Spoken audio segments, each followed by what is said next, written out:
Back to my channel which is simply psychological. आज का जो लेक्चर मैं देने जा रही हूँ वो स्क्रिज़ोफ्रेनिया पे है। पहले जो है मैंने स्क्रिज़ोफ्रेनिया के कैरेक्टरिस्टिक्स और सब चीज़ें बताई हुई हैं डिटेल में, और अब उसके बाद मैंने आपको ब्रीफ साइकोटिक डिसऑर्डर के ऊपर सब कुछ डिटेल्स दे दी हैं, और साथ में हमने स्किज़ोटिपल पर्सनालिटी डिसऑर्डर के बारे में बात किया which is also called as delusional disorder. Schizophrenia जो है वो आज का हमारा टॉपिक है जिसके ऊपर मैं लेक्चर देने वाली हूँ। I am going to cover all the topics including diagnostic criteria, associated features supporting diagnosis, prevalence, development and course, risk and prognostic factors, culture-related diagnostic issues, functional consequences of brief psychotic disorder and differential diagnosis. तो अगर हम diagnostic criteria की बात करें तो 4 criterias हैं जिसके ऊपर हमने देखना होता है। अगर individual उतरता है then we consider that individual is having that problem, that disorder. So diagnostic criteria, तो अगर हम पहला डायग्नोस्टिक क्राइटेरिया डिस्कस करें और उस पर बात करें तो वो ये है कि 2 या 2 से ज़्यादा सिम्टम्स हों और सिग्निफिकेंट टाइम पीरियड 1 मंथ तक हों, और पहले 3 सिम्टम्स जो हैं वो एटलीस्ट उनमें से एक ज़रूर हो, तो हम इसको इस क्राइटेरिया डायग्नोस्टिक क्राइटेरिया में डालेंगे।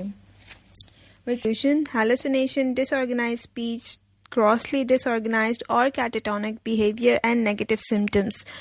नेगेटिव सिम्टम्स की अगर बात करें तो मैं डिटेल में बात करूंगी, लेकिन फ़िलहाल मैं ये बता देती हूँ कि नेगेटिव सिम्टम्स और पॉजिटिव सिम्टम्स में क्या फ़र्क होता है। नेगेटिव सिम्टम्स में विजुअल है उसके जो कैरेक्टरिस्टिक्स होते हैं या उसके जो करने की एक्टिविटीज़ होती हैं वो माइनस हो जाती हैं। लाइक फॉर एग्जांपल कि एक बच्चा जो है, एक इंडिविजुअल जो है वो बहुत ज़्यादा बातें करता है, and when that individual is suffering from this disorder, तो वो बिल्कुल बात करना बंद कर देता है, साइलेंट हो जाता है।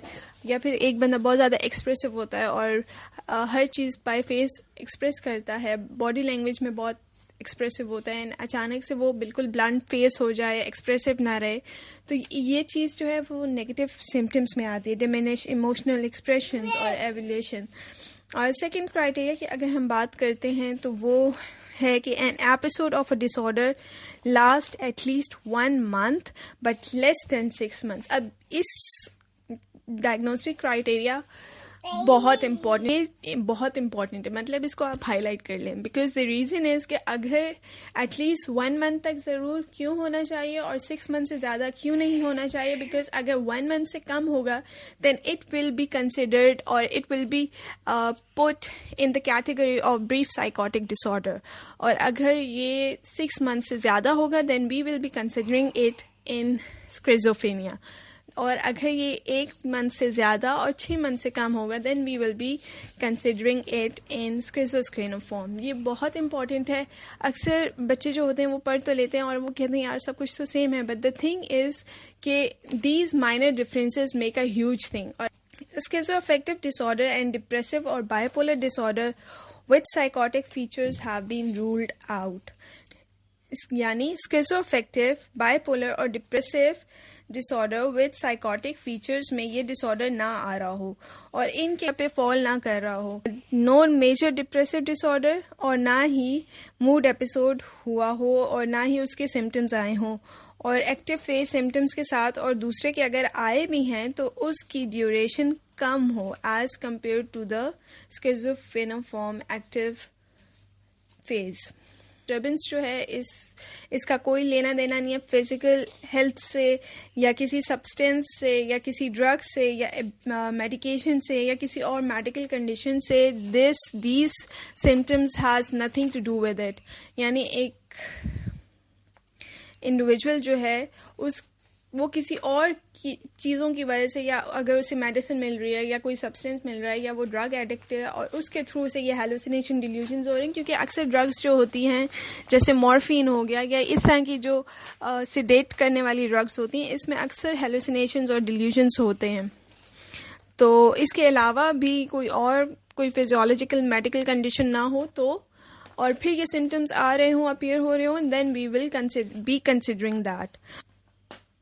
तो प्रोमिनेंट साइकोटिक सिम्टम्स जो हैं वो 4 वीक्स के अंदर अंदर नोटिसेबल हों, कंफ्यूजन और परप्लेक्सिटी हो, पहले सोशल एंड ऑक्यूपेशनल फंक्शनिंग जो थी वो बहुत अच्छी थी और अब जो हैं वो इश्यूज आ रहे हों, और फ्लैट फेस अफेक्ट ना हो पहले लेकिन अब हो रहा हो, और ये सारी चीज़ें जो हैं ये विद गुड प्रोग्नोस्टिक फीचर्स में स्पेसिफाई की जा सकती हैं। विदाउट गुड प्रोग्नोस्टिक फीचर्स में जो आएगा वो यही होगा कि 2 या 2 से ज़्यादा जो अबव वाले सिम्टम्स हैं जो कि हमने अभी डिस्कस किए हैं with good prognostic feature present ना हो।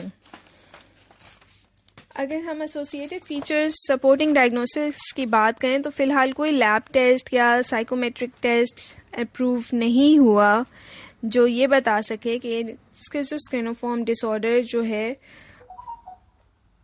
वो किस इशू की बिना पे होता है या क्या वजह होती है जिसकी बिना पे ये डिसऑर्डर होता है। और ब्रेन के अंदर कुछ स्टडीज़ में देखा गया है एबनॉर्मेलिटीज़, लेकिन वो हम या स्ट्रिक्टली हम ये नहीं कह सकते कि these abnormalities are because of schizophrenic या ये एबनॉर्मेलिटीज़ हुई हैं जिसकी वजह से हम कहेंगे that a person is having schizophrenic. तो कोई सॉलिड प्रूफ अभी तक हमें नहीं मिला। प्रिवेलेंस की बात करें तो यूएसए और जो डेवलप कंट्रीज़ हैं उसमें ये डिसऑर्डर कम है, और जो डेवलपिंग कंट्रीज़ हैं उसमें ये डिसऑर्डर और इसका प्रिवेलेंस जो है वो ज़्यादा है। डेवलपमेंट एंड कोर्स की अगर बात करें तो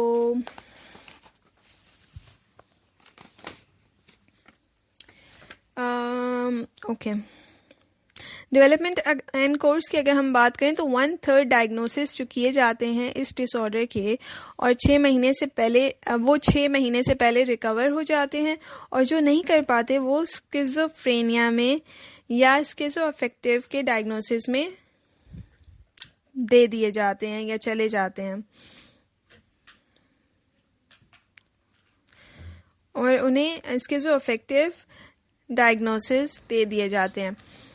फिर उसके बाद अगर हम रिस्क एंड प्रोग्नोस्टिक फैक्टर की बात करें तो जेनेटिकल एंड फिजियोलॉजिकल जो है वो बहुत ज़्यादा मैटर करता है, यानी अगर रिलेटिव्स में है आपके तो आपके पास हाई रिस्क हैं to get that thing.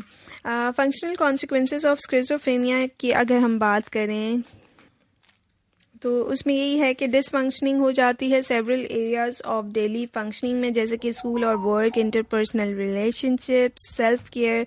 Individual who recover from schizophrenic have better functioning outcomes. Differential diagnosis की अगर हम बात करें तो other mental disorders and medical conditions. Brief psychotic disorder other symptoms हैं, लेकिन फिर भी मैं आपको बता देती हूँ।